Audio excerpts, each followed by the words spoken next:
Hui.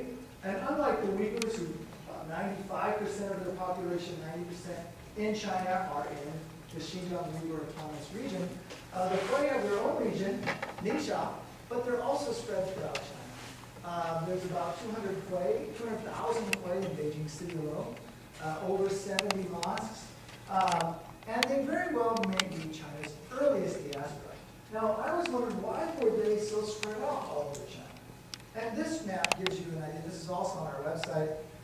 It shows that they were not only coming into China, but they're also returning.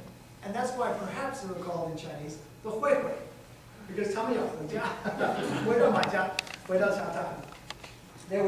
that they might return. And indeed, the earliest businessmen and travelers, Muslim travelers in China, did not intend to stay.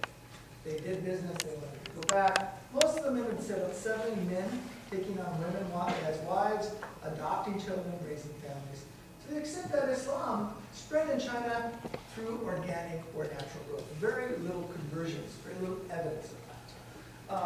And so it was a gradual migration over 1,300 years, a rather peaceful evolution, and also a period of great integration and intermingling. This was the problem for the Muslims. In China, 肉就是猪肉，其他的肉不是猪肉，就是羊肉。This is the meaning of meat in China. This is why I don't think you'll have to be swine flu for the Hui. Maybe not. But clearly for the Hui and other Muslims in China, this is what separated them out. This is what helped them preserve their identity and forced them to lead very marginalized, isolated existences. In this case, here you have a typical Hui newsstand outside the drum tower near the Xi'an Great Mosque.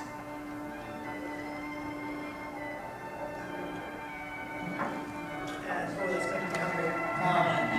Even though we had a great lunch. I've often argued that, like their noodles, the Hui are pulled between their Chinese and their Muslim identities, and they're stretched, sometimes to the point of breaking. But somehow they come back together with Chinese culture, and they invented a very tasty, interesting culture. Now, China in 2007 was the year of the pig, but in respect for the Hui, these images were banned. And that recognizes China's own efforts over time, particularly this government, to curry favor with Muslims.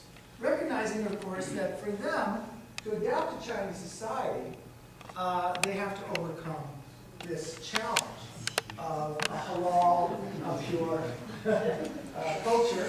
Chairman Mao was called to take China's national treasure. For the Hui, purity, and remember the San Lier Shui, the idea of washing and water, purity is very important for Muslims. 5 days, washing 5 times a day, washing as well as praying to one God, and the belief that Allah, Zhengzhu, is the one God. Whereas the Han Chinese worship many gods, and the Muslims in China all believe the Christians worship at least 3 gods.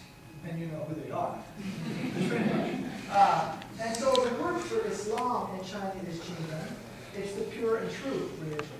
Actually, probably it was the first translation in Chinese for Judaism, which may have arrived slightly earlier than formal Islam in China. For many years, Muslims and Jews were completely confused by the Chinese. So they have the same names and the same ideas. And then, of course, some of you know this is probably one of the few places in the world where Jews became Muslims. Because they didn't even work. They worshipped one God. They began to intermarry. And now, if you go to Zhengzhou, you'll meet somebody who wear a blue hat, Lama Hui. And they believe that these blue hat Hui are descended from the earliest Jewish communities. There's a lot of mythology about that. What I do think we have seen, not only with Judaism, which completely disappeared, not re-emerging, but we have localization. I draw very heavily on Weber's work. I consider myself a neo-Weberian. It's not as sexy as a Foucauldian, but I think it makes a lot more sense, particularly in this economic period in China. And also notions of indigenization theory following Clifford Geertz, my mentor. The notion that religion is a cultural system. And by looking at how Muslims have or have not accommodated themselves to Chinese culture, we can learn a lot not only about Islam, but also about China. Important period for Islam among the Hui that the Uyghurs haven't had time to go through because they've only been part of China a much shorter time.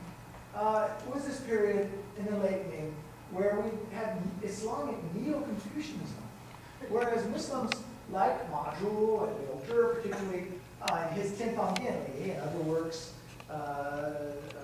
Zvi bin Dor Benite has written a wonderful book about this, the Tao of Muhammad, talking about how Muslims tried to legitimate Islam with the vocabulary of Confucianism.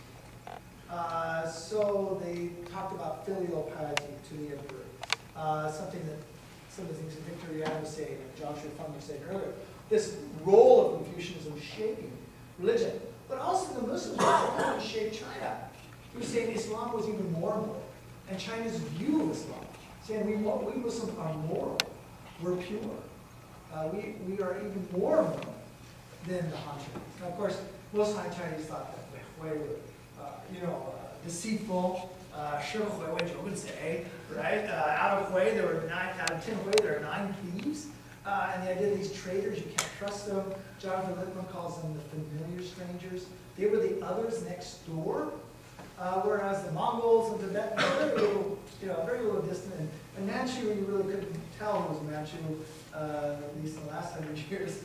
But from the way they were always there, and they didn't even pork, they were very strange. Now the pork thing, most of my Han Chinese friends can't figure out. They just say, this is crazy. I mean, it's cheap, it's good, it's nutritious. And so I try to say to them, I say, well, if you came to my home and I had you to lunch and I invited you, and you said to me, well, I would love to come to your home, but I don't drink water. Is there any water in this coffee? Is there water in this food? Did you wash the vegetables in water? I'm allergic to water. I can't have water. You would look at me like I'm crazy. I have to have water to live. I mean, that's absolutely, but for Chinese, in China, it seems to be not even pork. I can't wear a belt because it's pork skin.